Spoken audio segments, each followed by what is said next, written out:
Second Book of Nephi, chapter 8. And now Jacob spake many more things to my people at that time. Nevertheless, only these things have I caused to be written, for the things which I have written sufficeth me.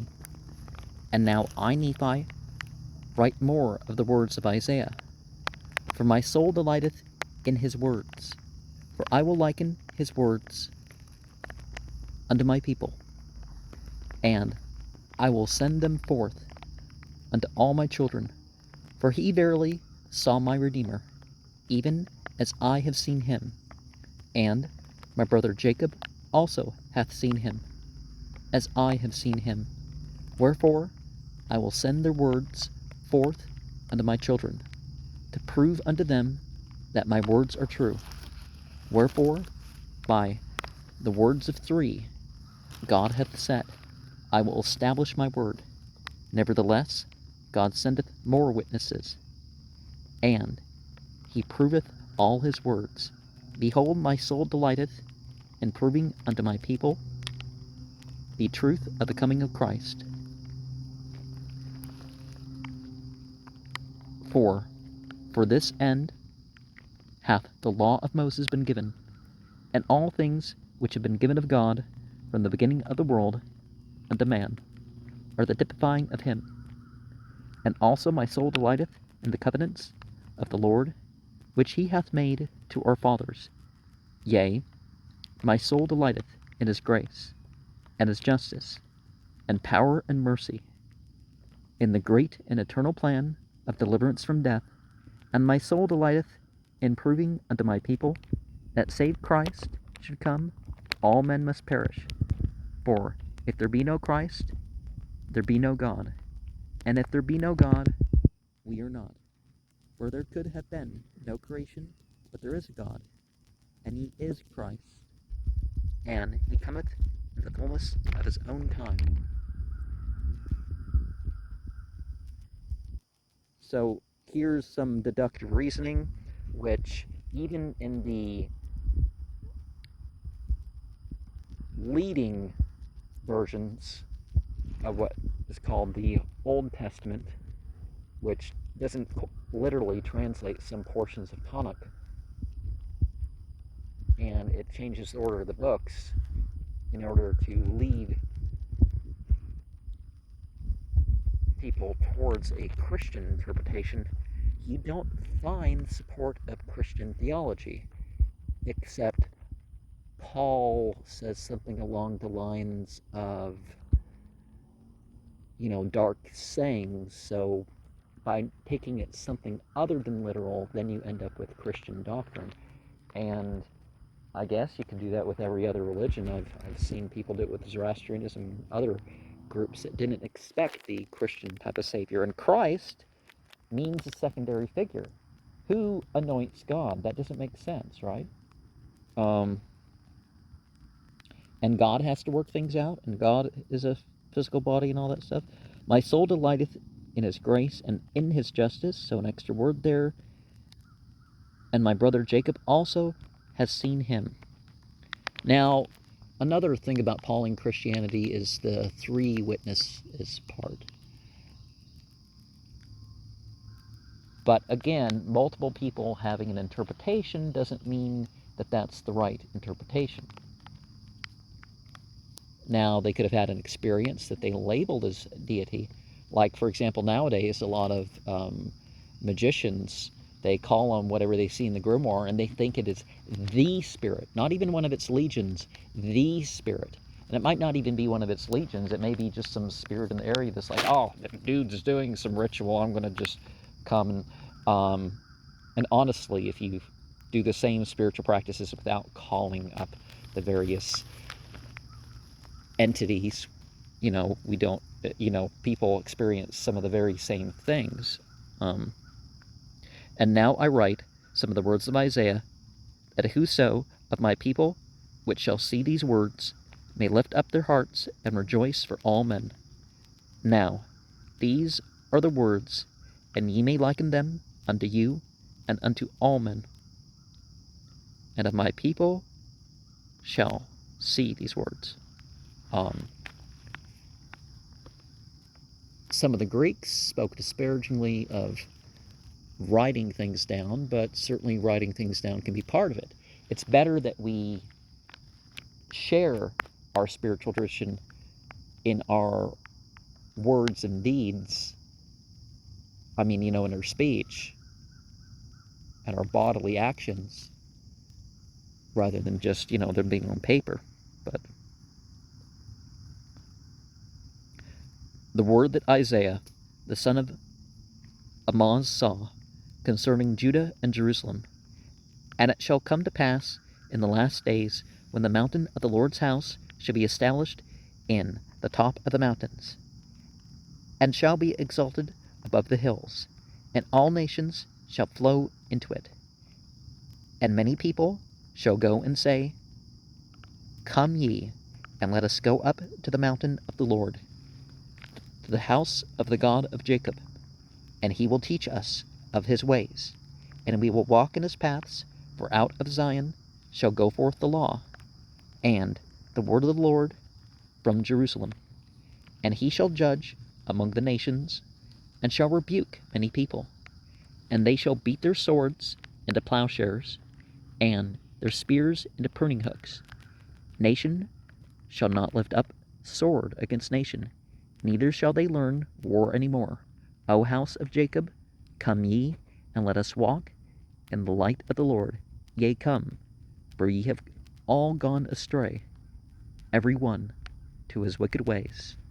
Now, in order for them to have that control towards world peace, they have to be upon God's ways, not what you'd call Judaism, which was the ways of the tribe of Judah after he returned from Babylon, is what you could say is where Judaism started.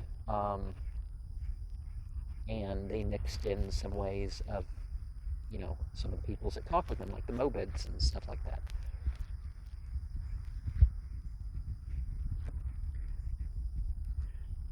Therefore, O Lord, thou hast forsaken thy people, the house of Jacob, because they replenished from the east, and hearkened unto soothsayers like the Philistines, and they please themselves in the children of strangers. Their land also is full of silver and gold, neither is there any end of their treasures. Their land is also full of horses, neither is there any end of their chariots. Their land is also full of idols. They worship the work of their own hands, that which their own fingers have made. And the mean man boweth down, and the great man humbleth himself not. Therefore forgive him not. The mean man boweth not down. Their land is also. And so Philistine, the wallowers for the she-Satan. And yes, Satanism was more common at that time, but that's really used as a slur. She-Satan as in Tiamat, um, um, variations and mixes of that. And so the Yazidi,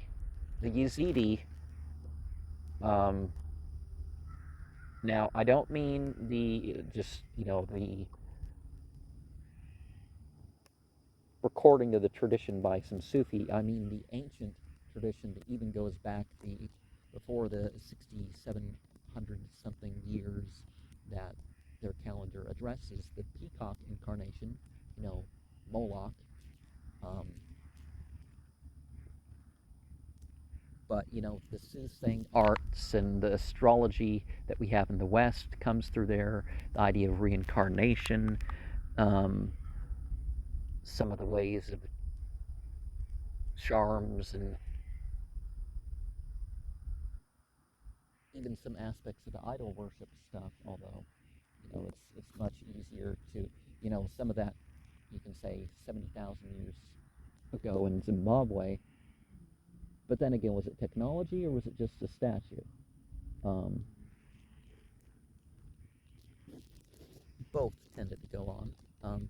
O ye wicked ones, enter into the rock, and hide thee in the dust. for the fear of the Lord, and the glory of his majesty shall smite thee. And it shall come to pass that the lofty looks of man shall be humbled, and the haughtiness of men shall be bowed down, and the Lord alone shall be exalted in that day. For the day of the Lord of hosts soon cometh upon all nations, yea, upon every one, yea, upon the proud and lofty, and upon every one which is lifted up, and he shall be brought low. Yea, and the day of the Lord shall come upon all the cedars of Lebanon, for they are high and lifted up, and upon all the oaks of Bashan, and upon all the high mountains, and upon all the hills, and upon all the nations which are lifted up, and upon every people, and upon every high tower, and upon every fenced wall, and upon all the ships of the sea, and upon all the ships of Tarshish, and upon all the pleasant pictures, and the loftiness of man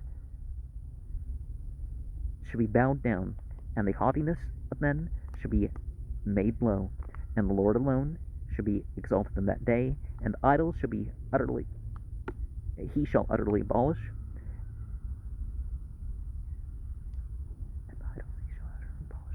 and they shall go into the holes of the rocks, and into the caves of the earth, for the fear of the Lord shall come upon them, and the glory of his majesty shall smite them, when he riseth to shake terribly the earth.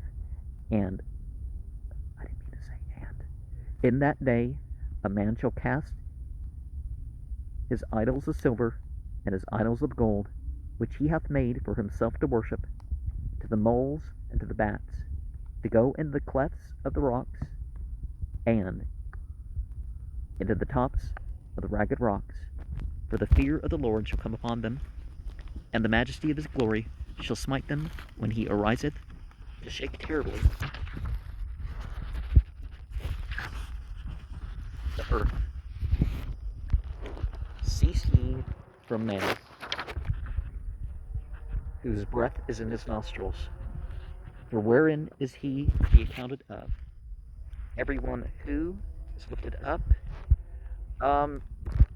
So the bats and the moles, what does this mean? And yeah, that's something to consider. What does it mean? And what does some of this other stuff mean?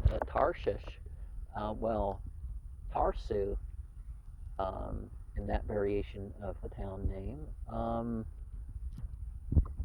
400, 200,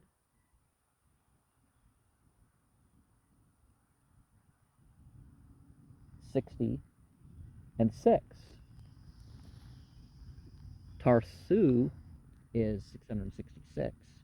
So, remember that one verse at 666 in the New Testament. Well, older versions have it as 616. But if you talk about Nero, you're talking about the same thing, just different spellings of the names, right?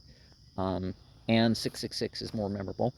But otherwise, in the Bible, 666 is pretty much solidly a good reference, right?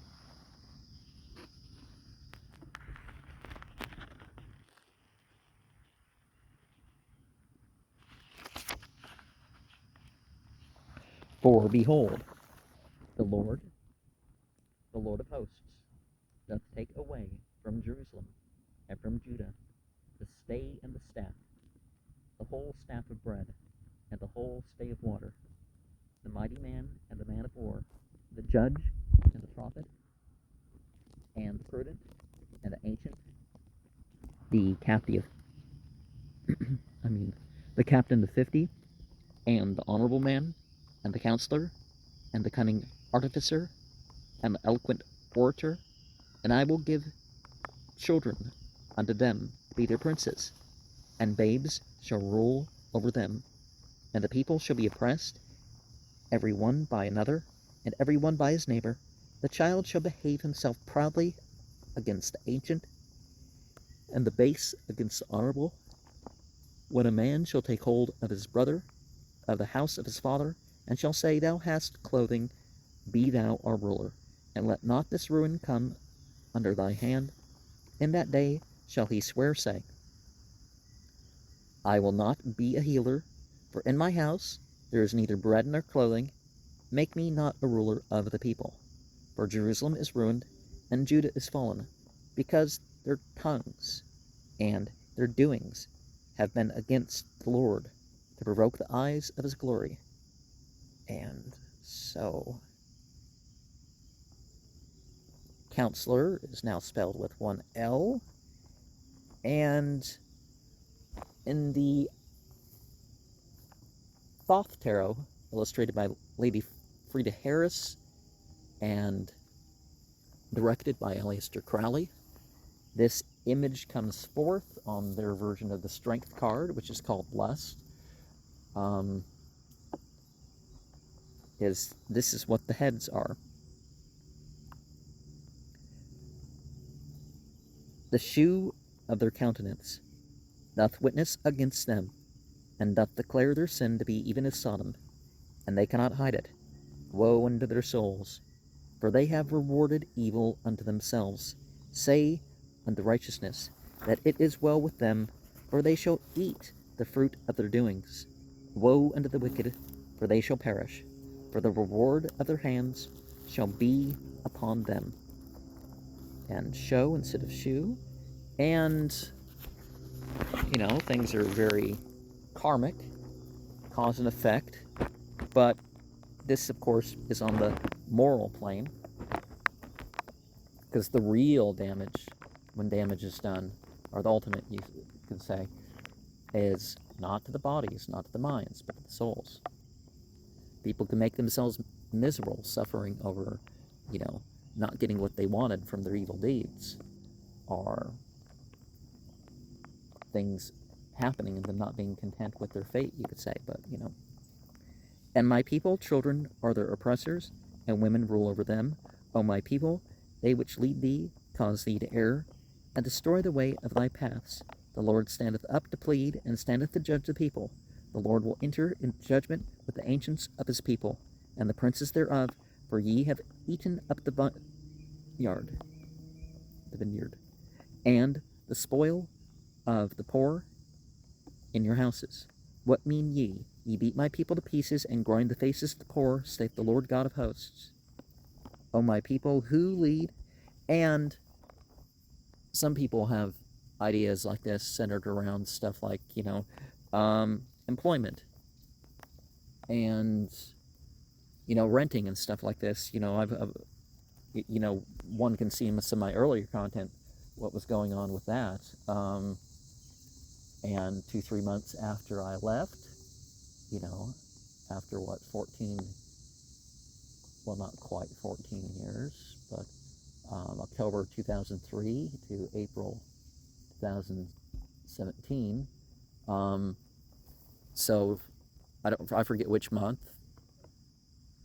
I think it was July. They sent me an email saying, "Oh, we finally fixed the stuff that you were, back and forth complaining about." It's like, well, when you complain that something needs fixed, depending on what state you're in, it could be a week, it could be a day, unless there's like some extenuating circumstance, it could be 3 weeks or even a month, but, things need to get fixed, and one shouldn't oppress the poor. You cut into your profit margins to, take care of the place, to pay the workers a fair wage where they can take care of their families and all that sort of stuff.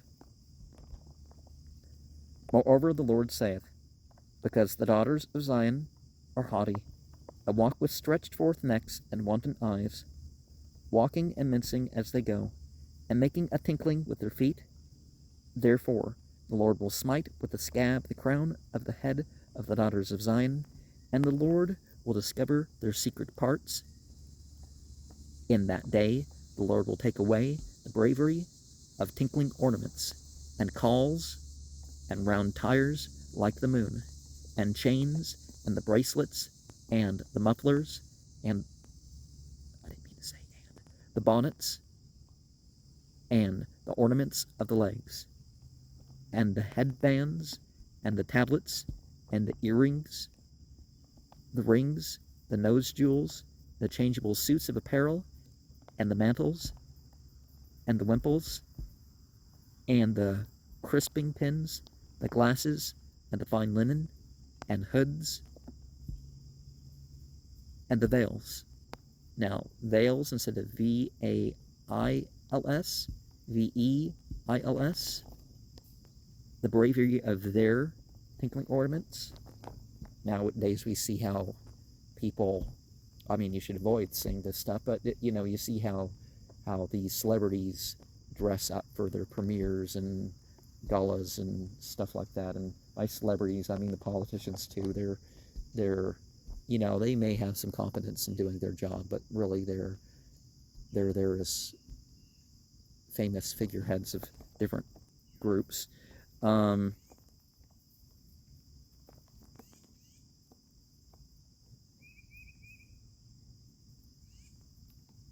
it shall come to pass, instead of sweet smell, there shall be stink, and instead of a girdle, a rent, and instead of well set hair, baldness, and instead of a stomacher, a girding of sackcloth, burning instead of beauty. Thy men shall fall by the sword, and thy mighty in the war. And her gates shall lament and mourn, and she shall be desolate, and shall sit upon the ground. Nowadays, it's bombs and flying metal and stuff like this that tear people apart. But I guess you could still say some religions don't talk so much. It's like the Quran doesn't talk about swords because it's broader than that. But the Bible had its particular time and place. And in that day 7 women shall take hold of one man, saying, We will eat our own bread and wear our own apparel. Only let us be called by thy name, to take away our reproach. In that day shall the branch of the Lord be beautiful and glorious, the fruit of the earth excellent and comely to them that are escaped of Israel. Now, more typically, the female continues to bear the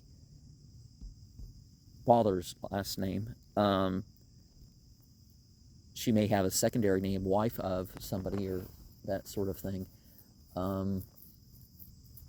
So things have changed into modern Western society where the woman typically gets renamed. But they renamed the slaves too. And it shall come to pass, them that are left in Zion and remaineth in Jerusalem shall be called holy. Every one that is written among the living in Jerusalem, when the Lord shall have washed away the filth of the daughters of Zion, and shall have purged the blood of Jerusalem from the midst thereof by the spirit of judgment, and by the spirit of burning. And the Lord will create upon every dwelling place of Mount Zion, and upon our assemblies, a cloud and smoke by day, and a shining, a flaming fire by night. For upon all the glory of Zion shall be a defense, and there shall be a tabernacle for a shadow in the daytime from the heat, and for a place of refuge, and a covert from storm and from rain.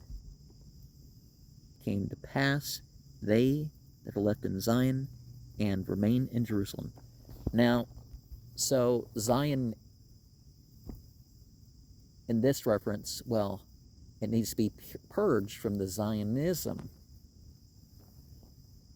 and the other secularism.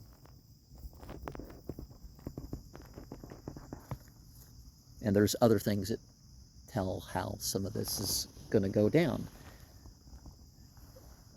And then will I sing to my well-beloved a song of my beloved touching his vineyard. My well-beloved hath a vineyard in a very fruitful hill, and he fenced it, and he gathered out of the stones thereof, and planted it with the choicest vine, and built a tower in the midst of it, and also made a winepress therein. And he looked that it should bring forth grapes, and it brought forth wild grapes. And now, O inhabitants of Jerusalem, and men of Judah, judge, I pray you, betwixt me and my vineyard. What could have been done more to my vineyard, that I have not done it? I mean, not done in it. Wherefore, when I looked that it should bring forth grapes, it brought forth wild grapes. And now go to, I will tell you what I will do to my vineyard. I will take away the hedge thereof, and it shall be eaten up, and I will break down the wall thereof, and it shall be trodden down, and I will lay it waste. It shall not be pruned nor digged, but there shall come up briars and thorns. I will also command the clouds that they rain no rain upon it. For the vineyard of the Lord of hosts is the house of Israel, and the men of Judah his pleasant plant. And he looked for judgment, and behold, oppression, for righteousness, but behold, a cry. And there's no rain. You know that song. Blind Melon was a weird group, but I definitely prefer muscadines over others. And there's another, the beloved, as it's usually translated, the muchmud. And, you know, you can talk about the plural as the qualitative in Semitic languages. But you can also talk about the, you know, those who are truly upon the path in one way or another. Woe unto them that join house to house till there can be no place, that they may be placed alone in the midst of the earth. In mine ears, saith the Lord of hosts, of a truth, many houses shall be desolate, and great and fair cities without inhabitant. Yea, 10 acres of vineyard shall yield one bath, and the seed of a horner shall yield an ephah. The seed of a homer. Woe unto them that rise up early in the morning, that they may follow strong drink, that continue until night, and wine inflame them, and the harp, and the viol, and the tabret, and pipe, and wine are in their feasts, but they regard not the work of the Lord, neither consider the operation of his hands. Now, one can say this applies to other intoxicants too, but alcohol remains center. Cigarettes, not so much. Caffeine has its effect, but it doesn't have the effect on society that alcohol has. But you see the disparaging way that the musical instruments can be talked about. The Bible's somewhat conflicting about that. It at least has to be used in a sacred context. Therefore my people are gone into captivity, because they have no knowledge, and their honorable men are famished, and their multitude dried up with thirst. Therefore hell hath enlarged herself, and opened her mouth without measure, and their glory, and their multitude, and their pomp, and he that rejoiceth shall descend into it. And the mean man shall be brought down, and the mighty man shall be humbled, and the eyes of the lofty shall be humbled. But the Lord of hosts shall be exalted in judgment, and God that is holy shall be sanctified in righteousness. Then shall the lambs feed after their manner, and the waste places of the fat ones shall strangers eat. Woe unto them that draw iniquity with cords of vanity, and sin as it were with a cart rope, that say, let him make speed, hasten his work, that we may see it. And let the counsel of the Holy One of Israel draw nigh and come, that we may know it. And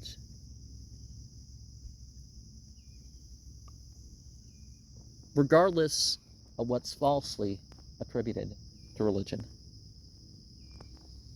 God is ever exalted and ever the best in what God commands.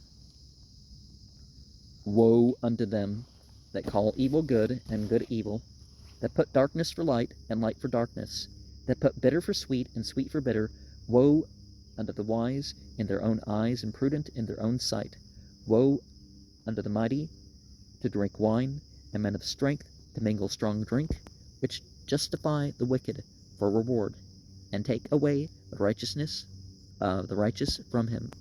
Therefore as the fire devoureth the stubble, and the flame consumeth the chaff, their root shall be rottenness, and their blossoms shall go up as dust, because they have cast away the law of the Lord of hosts, and despised the word of the Holy One of Israel. Therefore is the anger of the Lord kindled against his people, and he hath stretched forth his hand against them, and hath smitten them, and the hills did tremble. And their carcasses were torn in the midst of the streets. For all this his anger is not turned away, but his hand stretched out still. His hand is stretched out still, mingle strong drink, justify the wicked for reward. Joseph Campbell, gotta remember not to say the P, but Joseph Campbell said that everything is evil to somebody. And see, that's the thing. Everything is considered good or evil. Like, for example, let's think about natural evil. I don't believe there's such a thing as natural evil. Evil is a choice to go outside of those boundaries. And he will lift up an ensign to the nations from afar, and will hiss unto them from the ends of the earth. And behold, they shall come with speed swiftly. None shall be weary, nor stumble among them. None shall slumber, nor sleep. Neither shall the girdle of their loins be loosed, nor the latchet of their shoes be broken, whose arrows shall be sharp, and all in their bows bent. And their horses' hoofs shall be counted like flint, and their wheels like a whirlwind.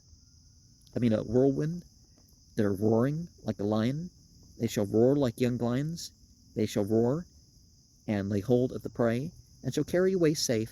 None shall deliver. And in that day they shall roar against them like the roaring of the sea. And if they look unto the land, behold darkness and sorrow, and the land is darkened in the heavens thereof. And so there's the good going into or towards the rock and the cave and all those other psychological symbols, and then there's the bad one. So you don't want to be those who are forced to go into it. You want to willingly approach these things.